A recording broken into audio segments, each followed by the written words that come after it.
3 जुलाई को संयुक्त किसान मोर्चा ने जो राष्ट्रीय फैसले लिए थे उसे हरियाणा में प्रभावी तरीके से लागू करने की योजना बनी है, जिसमें अब से लेके 31 तारीख तक हरियाणा में जो बकाया मांगे हमारी जितनी भी हैं एमएसपी सहित उसके बारे में सम्मेलन करना, 31 तारीख को 4 घंटे के लिए चक्का जाम, 7 अगस्त से लेके 14 अगस्त तक हर जिला स्तर पे जय जवान जय किसान सम्मेलन, जिसमें एक्स सर्विसमैन और बेरोजगारों के संगठन भी हमारे साथ शामिल रहेंगे। आज की बैठक में जो आबाद मालिकाना हक वाली बात है वो आई और हमने स्पष्ट किया कि हम किसानों के हक के साथ खड़े हैं। सरकार को चेतावनी देते हैं कि किसानों से ज़मीन छीनने की कोई कोशिश न की जाए और उसके लिए 5 अगस्त को तमाम डीसीज को ज्ञापन देते हुए संयुक्त किसान मोर्चा की तरफ से एक अभियान का आरंभ किया जाएगा।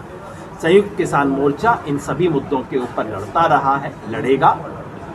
जो कल की घोषणा है जिसके बारे में उग्रा साहब ने बताया, 19 नवंबर को प्रधानमंत्री ने जब 3 कानून वापस लेने की घोषणा की तो उसके साथ में उन्होंने कहा हम एक कमेटी बना रहे हैं एमएसपी पे और इस पे और उस पे।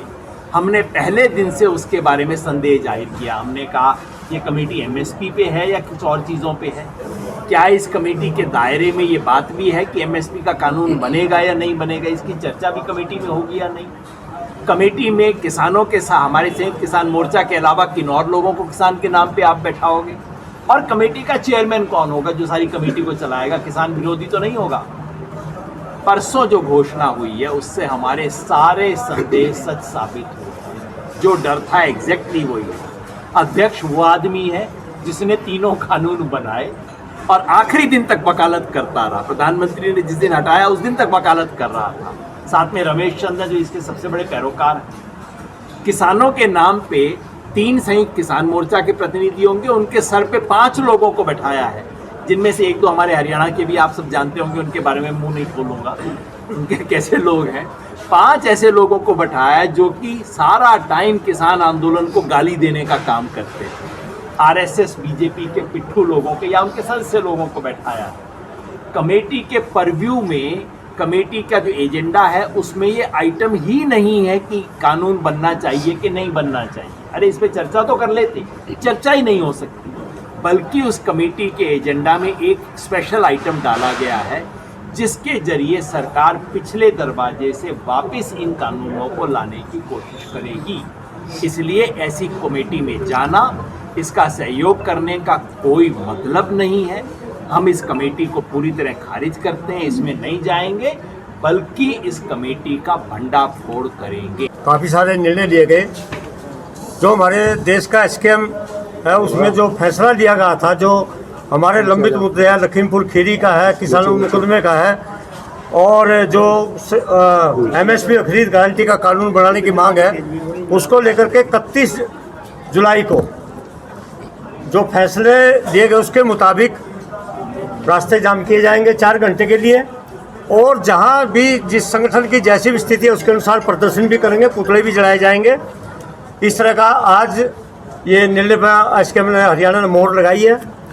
दूसरा जो अग्निपथ का जो मुद्दा है उसके लिए भी यह फैसला हुआ है। अगस्त महीने में 7 अगस्त से लेकर के और 14 अगस्त तक जय जवान जय किसान आंदोलन के नाम पे यहाँ मीटिंगें की जाएंगी। उसमें बेरोजगारों को, पूर्व सैनिकों को, सबको मिलकर के वो पूरे देश और प्रदेश में ये कार्यक्रम चलाया जाएगा। और जो हाल ही में एक जो सुप्रीम कोर्ट का जो फैसला आया है और जो जुमला बालकान जो साझे की ज़मीन जो कॉमन पर्पज के लिए जो छोड़ दी गई थी, अब उस फैसले के मुताबिक उस ज़मीन को किसानों से छीनने का सरकार प्रयास कर रही है। हमारा उसमें सरकार से आज ये एक आग्रह है कि एक अध्यादेश लाया जाए और इन किसानों की ज़मीन को बचाया जाए। और जो इसके आंदोलन की जो रूपरेखा तय की गई है, 5 अगस्त को सभी एसकेएम हरियाणा के सभी संगठन मिलकर के जिला उपायुक्तों को इस संबंध में ज्ञापन देंगे। और ज्ञापन देने के बाद अगर सरकार ने किसानों की बात को इसको नहीं माना तो आगामी आंदोलन की रूपरेखा तैयार करके आगे उसको शुरू किया जाएगा।